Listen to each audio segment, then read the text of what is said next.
कुछ जगदीश में एकादशी को उल्टा लटकाया। क्यों? क्योंकि वल्लभ ने कहा कि एकादशी जीते जी दो। कई पंडितों ने कहते हैं तुम्हारे दादाजी मर गए, जब 12वें का दिन होता है ना तो पंडित जी संकल्प छुड़ाते हैं, देव एकादशी। बड़े बेटे ने 5 दे दी, छोटी बहू ने 3 दे दी, उसने 2 दे दी, उसने 2 दे दी। तो क्या तुम्हारे दादाजी भिखारी थे जो तुम्हारी एकादशियां लेकर जाएंगे? और तुम कौन होते हो दादाजी को एकादशी देने वाले? तुमने कौन सा इतने पुण्य कर लिए जो तुमने एकादशी दे दी? एकादशी के दान की महत्वता श्रीमद् वल्लभाचार्य जी ने कहा कि कोई व्यक्ति अगर खटिया पर सड़ रहा है, पलंग पर तड़प रहा है, हॉस्पिटल में पड़ा हुआ है, तो निवेदन है कि उसको देखने जाओ तो अपनी करी हुई एकादशी में से 2 एकादशी का दान उसको तुरंत दे दो। क्यों? तो जिससे उसको मोक्ष मिल जाए, मरने के बाद नहीं। क्योंकि मरने के बाद तो वो 10वें के दिन, गरुड़ पुराण में लिखा है 10 दिन तक जीवात्मा घर की अटारी पे रहती है। कितने दिन? 10 दिन। 10 दिन के बाद जीवात्मा चली जाती है। कहां जाती है? उसको जहां जाना है। 3 दिन में उसको भोग भोगना पड़ता है जीवात्मा को। 3 दिन नरक का भोग भोगती है, उसके बाद स्वर्ग का भोग भोगती है। 18 दिन में ये प्रोसेस पूरी हो जाती है। कितने दिन? 18 दिन। 18 दिन के बाद में उस जीवात्मा को धान के खेत में पटका जाता है। किसके खेत में? धान के, चावल के खेत में। इसलिए कहते हैं एकादशी के दिन चावल मत खाओ। कहते कि नहीं कहते?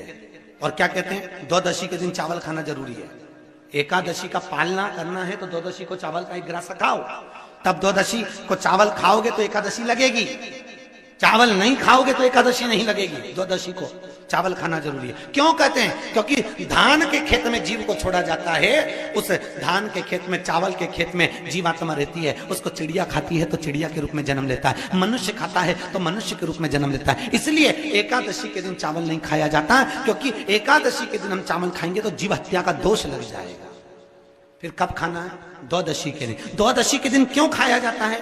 क्योंकि हम एकादशी के व्रत करे रहते हैं और पहला घसा जब चावल का खाते हैं तो अपनी करी हुई एकादशी का पुण्य, जितने जीव हमारे मुंह में जाते हैं उनको उसका पुण्य मिल जाता है और उनका फिर जन्म नहीं होता, वो तर जाते हैं, उनको एकादशी का भाग मिल जाता है।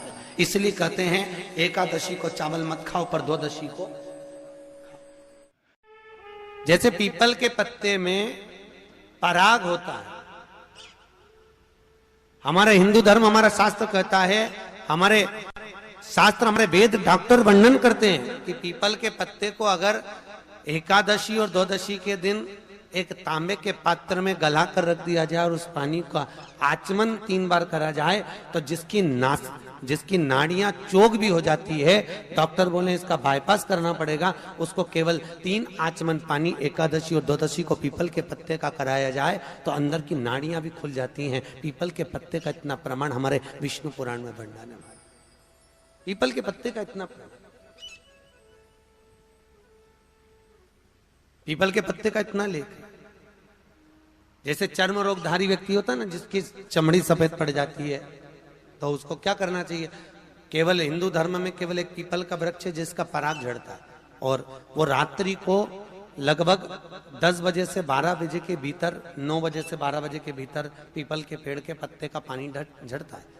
श्री शिवाय नमस्ते दोस्तों, यह वीडियो कैसी लगी? अच्छी लगी तो लाइक एंड सब्सक्राइब जरूर करिएगा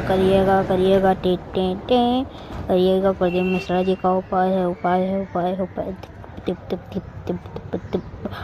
आइला कैसा है ये गाना नहीं है बोले ना।